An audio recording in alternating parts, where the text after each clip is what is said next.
Salut à tous, alors aujourd'hui on se retrouve pour une nouvelle vidéo. Comme vous le voyez dans le titre, on va parler des plantes les plus dangereuses. Let's go. La nature et l'homme forment un couple indissociable où chaque membre veille aux intérêts de l'autre. Toutefois, comme dans chaque vie de couple, les partenaires ont un jardin secret. Et l'homme a encore beaucoup à apprendre sur son environnement et en particulier sur les plantes qui présentent un danger potentiel. Le Datura stramonium. Le Datura stramonium est une plante magnifique, que l'on connaît également sous divers noms comme l'herbe des sorcières ou la trompette des anges. Elle pousse un peu partout dans le monde.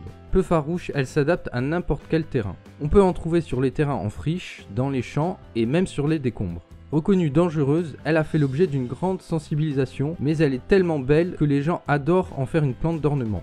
L'herbe des sorcières, comme on l'appelle, fait partie de la vaste famille des Solanacées. Les avis sont partagés quant à son origine, mais l'on s'accorde généralement à dire qu'elle provient du Mexique. Aujourd'hui, cette plante annuelle est très commune en Europe.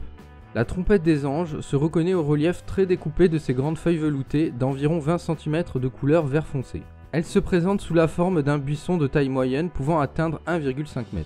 La plante arbore des fleurs tubulaires blanches, parfois teintées de violet, qui s'ouvrent en trompette à 5 lobes, d'où son surnom. Elle porte des fruits ovoïdes parsemés de longues épines dressées qui apparaissent généralement à la fin de l'été. Sous ses dehors angéliques, l'herbe des sorcières cache une nature très toxique. Elle contient des alcaloïdes puissants pouvant provoquer hallucinations, tachycardie, faiblesse musculaire, amnésie et parfois même la mort.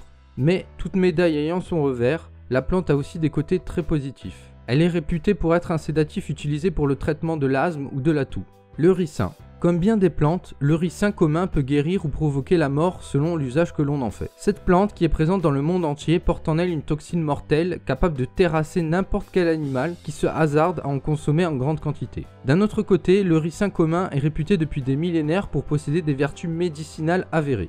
La graine que la plante protège jalousement avec ses épines dressées comporte une huile contenant une protéine singulière dénommée ricinine, qui, une fois ingérée, va entraîner la mort des cellules en bloquant la production de protéines qui les maintiennent en vie. Il n'existe pas d'antidote à une intoxication due à la ricinine.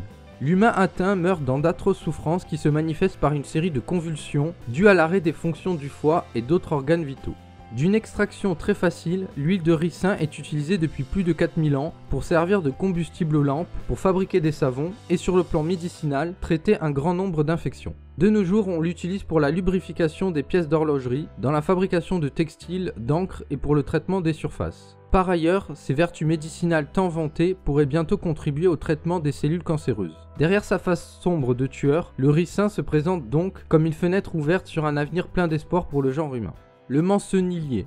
En dépit de ses apparences inoffensives, cet arbre, originaire du continent américain, était en réalité redoutable. Toutes ses composantes, feuilles, sève ou fruits, sont d'une toxicité extrême. Ces fruits, qui ont l'apparence de petites pommes, sont plutôt appétissants. Mais les chapardeurs devraient s'en méfier. Cette plante porte bien son surnom d'arbre de la mort. En effet, ce n'est pas par hasard si le Guinness Book des records a catalogué cet arbre comme étant l'arbre le plus dangereux du monde.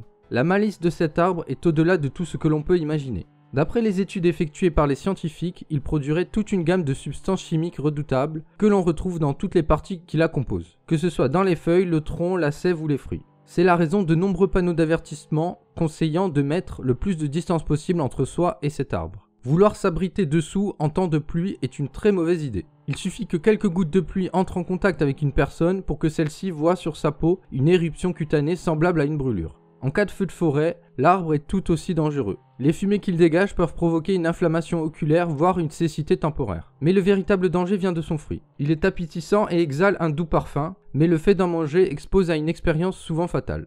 Le chou puant.